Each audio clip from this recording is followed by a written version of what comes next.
Gentlemen, today we want to talk about a subject that is probably one of the biggest problems when it comes to relationships and marriage, and that's divorce. The statistics show that there's about 85% of every marriage that starts breaks up within the first 5 years. So I want to kind of get into it, but I want to kind of pose a question before we really get into that. Now, who's all been divorced? If you've been divorced, you've been divorced. Jeff, you haven't been divorced. I almost want to say. Common law married. Okay, yeah. Well, you might common law let her go. So you're a good person to be here. But what I want to pose is this one question: is in the divorce, who do you think, if you could have changed it and you really could have pointed the finger, how much influence did you have on the overall divorce? We'll start with my brother right here. Well, I've been divorced twice. Okay. And the first time, it was definitely my fault. I take full responsibility. Why?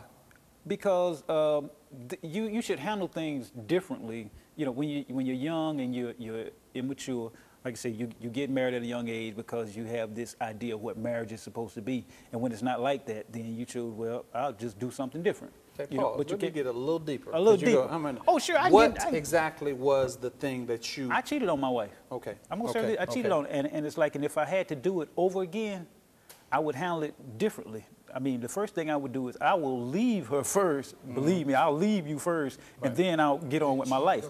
Well, not cheating, come back, but I'll just move on. But see, that's a part of the immaturity that I had at that time. The second time, I knew exactly what I was looking for, but we didn't see eye to eye. So on therefore, what specific issue? On a lot of issues, raising kids, money, just basic life. You know, we didn't see eye to eye. But however, you know, at this point, you know, and another thing I want to say is another thing that really brothers have a problem with divorce is that the laws in the state of Georgia are not on our side, where they weren't on our side. Because back in the day, my first divorce was in 1990. It was almost like, okay, I don't want to hear nothing you got to say. And ask your wife, what do you want? Exactly. So, you know, and then and like I said, you know, me personally, going through my divorce, I always noticed that my court days were like on Friday at 3 o'clock. So that means that if they didn't come up with a viable answer, you going to jail and you're going to spend the weekend in jail. See, those kind of things that kind of turn you off from marriage, you know, and you know, these are the kind of things, why would you have divorce? Right. You were divorced? Yes. Okay, whose fault was it? Honestly. I blame myself. I don't know why we think honestly it's going to make it happen. I blame myself. And I blame myself because of the things that I did not do before I got married. You know, at this stage in my life, I think that the most important thing about a woman is her willingness to work out problems.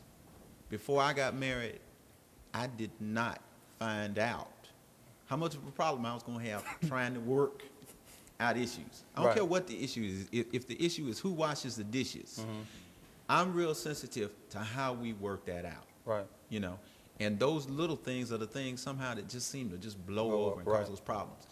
I didn't find out those things about it. I had the wrong woman. I blame myself for that. What about you? Well, first of all, I am a Hebrew Israelite, so that changes the playing field a little bit. I have 3 wives. As a result of the belief I have in the biblical story, I don't believe in divorce. However, because of the laws of the land, and as I do agree with my brother, because of white supremacy, the judicial system is stacked against us.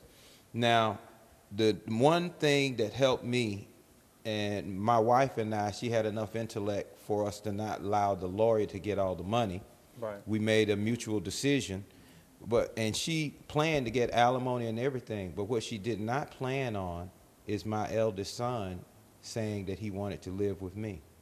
Because, and I'll say this to every man that's sitting here and those who are watching, if you don't take time to love and care and nurture for your children, and if you do, it'll come back to you. But if you don't, it'll be a tremendous tragedy, and the judicial system is waiting to put you in jail, cut you off from your children, and unfortunately our wives and daughters and women are working on that behalf. Pause for a second. I want to grab Jeff. Okay. You don't need to. Well, basically what I just want to get at, because 5 years I was